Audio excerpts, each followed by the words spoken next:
E o Cristo é da casa de Davi, e a promessa, né, é que o Messias vai vir da casa dele. Mas o nascimento desse Cristo, ele é estranho se você olhar, né? Porque Palestina, Israel, é uma região que não tem nada. É pedra e água salgada. É o pior lugar que tem no planeta em termos de recursos. Praticamente qualquer outro lugar do planeta você vai ter recursos mais abundantes.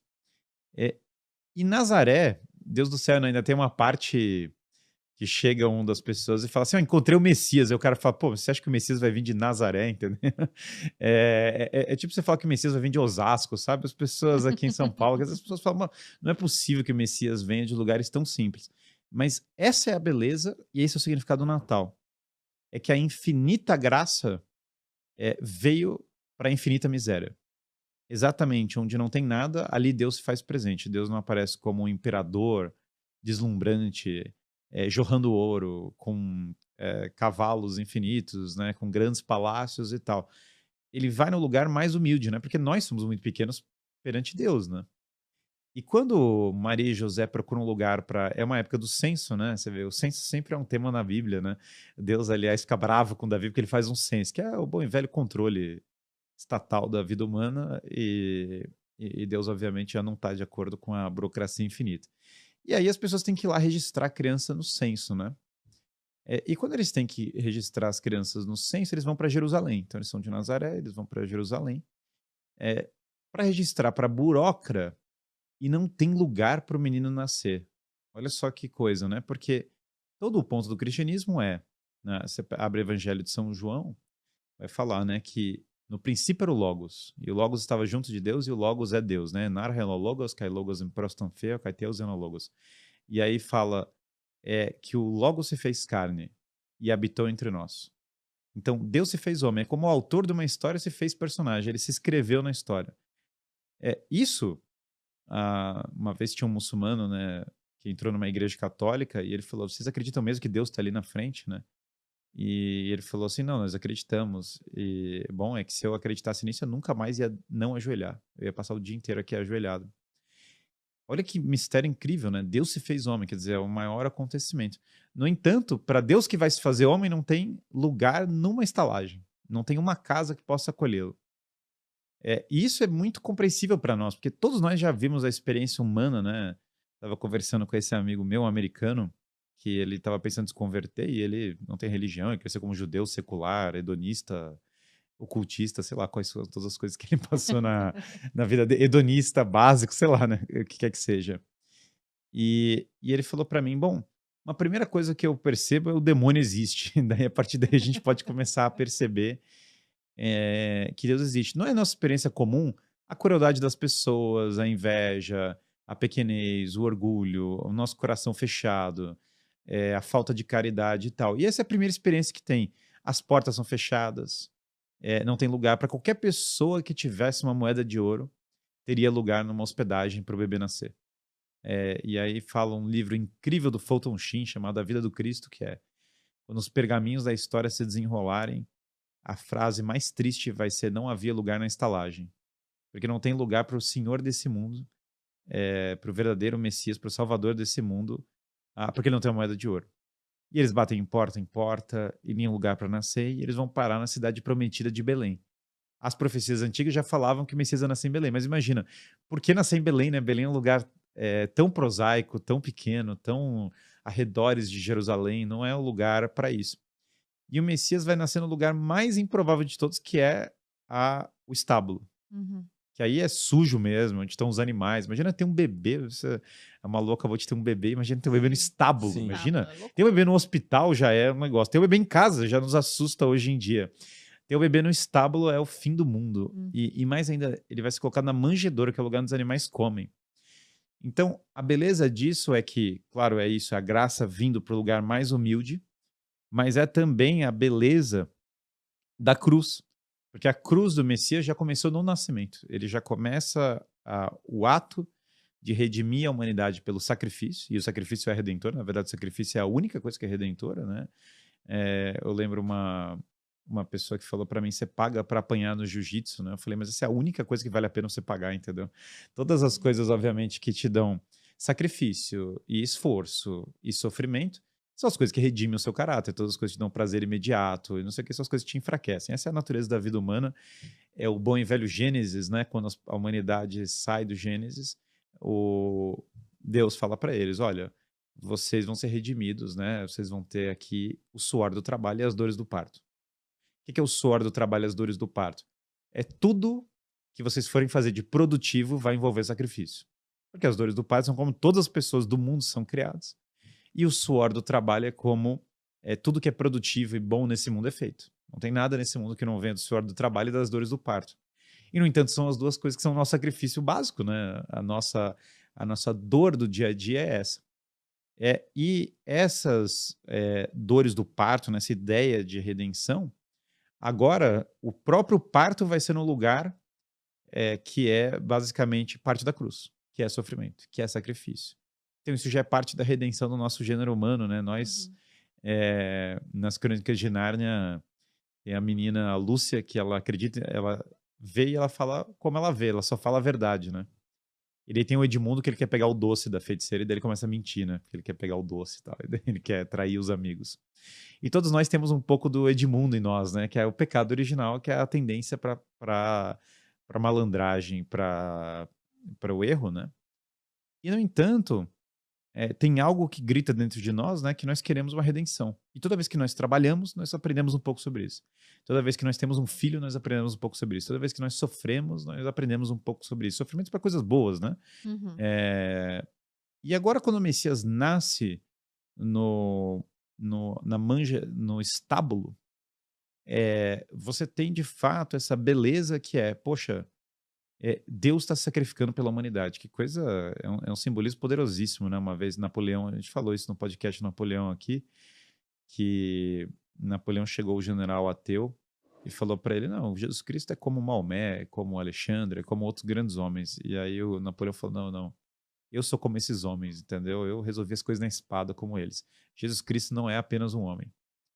O que Napoleão está falando? Bom, é porque, diferente de simplesmente passar a espada nos homens, né, e colocar ordem, que há muito se falar sobre isso, na verdade, uma pessoa que entregou a própria vida pelas pessoas, e isso gera uma civilização inteira, uma cultura inteira, uma religião inteira, na verdade, uma visão, uma redenção inteira.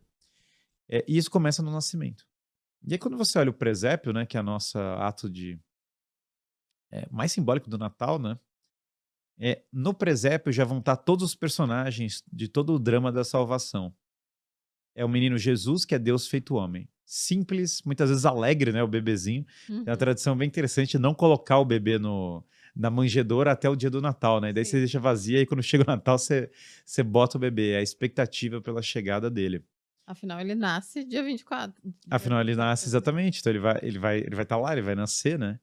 É Maria, que é o oposto de Eva. Porque Eva é a mulher que disse não. Eva é a mulher que quis ser como Deus, né? E daí puxou o homem junto para o pecado. É muito bom porque depois, claro, o homem vai culpar a mulher e a mulher vai culpar a serpente. Daí um entra na a velha tendência do homem de um culpar o outro. Maria, no entanto, né? Bendita és tu entre as mulheres, fala o Evangelho de São Lucas. Maria é aquela que vira e fala assim: sim, eu abraço a missão, eu vou portar o filho do Messias pela graça. E a Pietà é uma imagem tão linda, né? Porque ela ela sofre mais do que todo mundo. Imagina, o filho dela vai morrer, esse é o final da história. Mas ao mesmo tempo é a mais serena de todas, porque é a que mais confia na missão. Então tem essa beleza lindíssima de Maria ser a nova Eva. Então toda a redenção do gênero feminino está em Maria. Se Eva foi a desobediência, a soberba, a vontade de ser como Deus, você tem essa figura da prostituta da Babilônia, loucaça, né, no Apocalipse. Agora tem a mulher que é mãe, que é fiel, que persevera, que carrega o próprio filho para entregar a vida dele. Olha que coisa, de todas o maior sacrifício que vai pedir para uma mãe é ver o próprio filho morrendo, não tem nada que eu possa pedir maior. Mas que tem tanta fé e tanta confiança que entrega o filho de maneira tão doce. E São José é a figura do homem silencioso, o homem forte, né? Lembro de uma série antiga que eu estava assistindo, o que aconteceu com o homem forte e silencioso, né? Onde foi parar essa figura perdida? E São José é exatamente essa figura. Poucas palavras aparecem dele, mas todas as ações são decididas. É trabalho, carpinteiro, tá lá fazendo escultura, protege a família. um dos atos mais irônicos, né? Leva o menino Jesus pro Egito, né? Aí é toda a ironia, né? Porque o povo de Israel começa a matar as crianças para matar o Messias. E aí toda a história do Moisés era tirar o povo do Egito, né? E daí agora Moisés tem que fugir para o Egito para proteger a criança do próprio povo que foi liberto por Deus, né? Então essa, claro, uma das ironias grandes, mas também novamente muito ilustrativa do gênero humano. José protege a família, leva ela, nunca reclama, nunca hesita. Em todos os momentos você vê ele conduzindo a família dele em silêncio e força. E José, então, símbolo do trabalho perfeito oferecido a Deus, e Maria, símbolo, nossa, da toda a redenção, da Imaculada mesmo, né? Eu estava agora em Aparecida, fui visitar a Aparecida, e claro, a Aparecida é a imagem, ela está grávida, Nossa Senhora em Aparecida, né? É a imagem da Conceição. E que a Maria, como ela aparece no Apocalipse, né? Depois ela é coroada, na verdade, pela princesa Isabel, que a princesa Isabel tinha uma promessa sobre ter filhos, né? Não conseguia ter filhos, e daí ela paga essa promessa coroando a imagem Aparecida. Mas é a Nossa Senhora da Conceição. Quando você olha para essa figura, né, que triunfa, que pisa na cabeça da serpente, vem a Virgem Maria, ou seja, auge do símbolo de redenção. E aí quem mais se junta? Os pastores. E o pastor é o símbolo nosso, e esse é maravilhoso. É o homem ordinário e comum na sua limitação. Não são as pessoas mais eruditas do mundo, mas todo mundo que é pastor já entende a salvação quase que por tabela. É a mesma experiência que eu tenho conversando sobre temas de filosofia com lutadores. Os lutadores sempre entendem, tá? Os militares sempre entendem, os lutadores sempre entendem. Todo mundo que tem que trabalhar sempre entende, sabe? Todo mundo que é ocioso tem dificuldade de entender, mas quem toma soco na cara raramente é relativista, né? É muito difícil. Mas por que os pastores entendem? O pastor tem uma tarefa que insere o homem 100% na realidade, que é o símbolo do Cristo, que é cuidar das ovelhas. Quando você é pastor, a inocência não serve mais. Você não tem como ser. A ovelha é inocente, né? A ovelha é o símbolo da inocência. Ela tá lá, a ovelha tá colocando a vida dela como é. Só que tem o lobo, entendeu? E alguém tem que afastar o lobo, alguém vai ter que zelar as ovelhas. Cuidar de alguém, cuidar de uma criança, cuidar de uma alma, tentar converter alguém já é se aproximar de Deus de alguma maneira. Toda pessoa que cuida de alguém já está mais próxima de Deus por definição.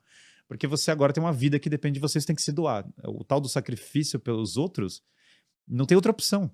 Se você tem que pegar uma arma e proteger as pessoas de criminosos, você está se doando por outras pessoas. Você está colocando a sua vida na linha.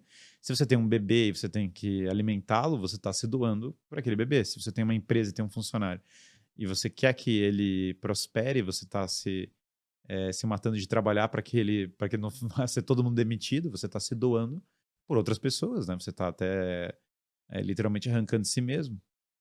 E essa energia de zelar, de cuidar, na simplicidade dos pastores, a energia do Cristo. É o símbolo perfeito disso do cidadão comum, que ao zelar, que ao cuidar, que ao proteger a inocência dos outros, né? E, portanto, afastar o mal, ele já participa da criação, daí que os pastores estão lá. E os animais que estão no presépio são incríveis, né? Porque o boi é o símbolo do Baal, é o capeta mesmo. Por que o boi era o símbolo do Baal? Os juros, na verdade, são derivados do boi. Um amigo meu me mandou que os juros começaram com o boi, isso aí abriria uma outra linha de discussão, mas o boi era símbolo de riqueza, evidente. E aí o que era o boi do Baal? O boi dourado, né? Que é o famoso símbolo que vai estar lá em Wall Street também, mas que era o boi que eles cultuam quando eles saem do Egito. É a ideia de eu vou sacrificar minha descendência pela prosperidade material. Então, eu sacrifico meu filho, esse era o ponto do Baal, né? Sacrifício infantil, que horror, né? Quando os romanos chegaram em Cartago, eles destruíram Cartago até a última pedra. Os cartaginenses eram cultuadores do Baal. E por que eles destruíram Cartago? Por várias coisas. Uma delas é que os romanos simplesmente não conseguiam lidar com a religião cartaginense. E aí a ironia toda é porque, obviamente, Herodes, edomita, né? Descendente de Esaú, portanto, ele não é, ele é de uma linhagem, ele é meio que colocado, tem essa estranhíssima aliança, né, do Herodes com os fariseus. Parte da doutrina dos fariseus eles pegaram da Babilônia antiga, de lugares de uma Torá oral. E essa linhagem do Herodes, de Edom, vem pessoas que cultuavam, na verdade, a religião cananita, que é a religião oposta à revelação de Israel. E aí esse mesmo Herodes portanto, com medo de perder o posto, faz o quê? Assim como era o culto do Baal, manda sacrificar as crianças, manda matar as crianças com medo da vinda do Messias, com medo de perder o trono, né? A gente raramente lembra disso, que o Natal, um dos temas que aparece no Natal justamente é esse, né? É a morte da inocência. Então, quando as pessoas iam lá pro boi dourado, por isso que o Moisés, quando tem o boi dourado, ele fica desesperado, fala, meu Deus, o que vocês estão fazendo? É que envolvia o sacrifício infantil. Só que agora, de maneira muito bonita, o boi no presépio faz o quê? Ele se ajoelha. Então, longe de ser colocado como um deus, o boi, na verdade, agora serve a uma missão muito maior, que é cultuar o Cristo. Então, é a redenção disso também. E claro que o Cristo nascendo cumpre a promessa que Deus tinha feito para Abraão. Porque uma das passagens mais estranhas da Bíblia, a maioria das pessoas não entende, é que o Cristo fala para Abraão sacrificar o próprio filho. E todo mundo fala, meu Deus, né? Que coisa esquisita, né? Por que ele falou isso? É porque a religião daquela época, a religião cananita, tinha sacrifício infantil. E, na verdade, o Cristo está dando uma lição oposta, que você não vai matar o seu filho, porque quem vai sacrificar o próprio filho sou eu, para que ninguém nunca mais sacrifique filho nenhum, para que não tenha nenhuma dessas coisas, para que o mal não triunfe. Só que ele vai sacrificar o próprio filho, sendo ele também, ele feito homem. Então essa é a beleza, porque sem sacrificar uma outra pessoa, ele entrega a própria vida e de fato oferece o próprio filho. Então, um dos significados muito bonitos aqui é o contraste, né, entre abrir mão da própria descendência pela prosperidade, que é esse símbolo diabólico mesmo, né, esse símbolo do Baal, e aqui o boi se ajoelha e o menino Jesus nasce, e o nascimento dele é por alegria, e ele vai entregar a própria vida para redimir as pessoas. Então está sendo desfeita, sei lá, séculos e séculos, milênio de religião satânica no mundo, por esse ato.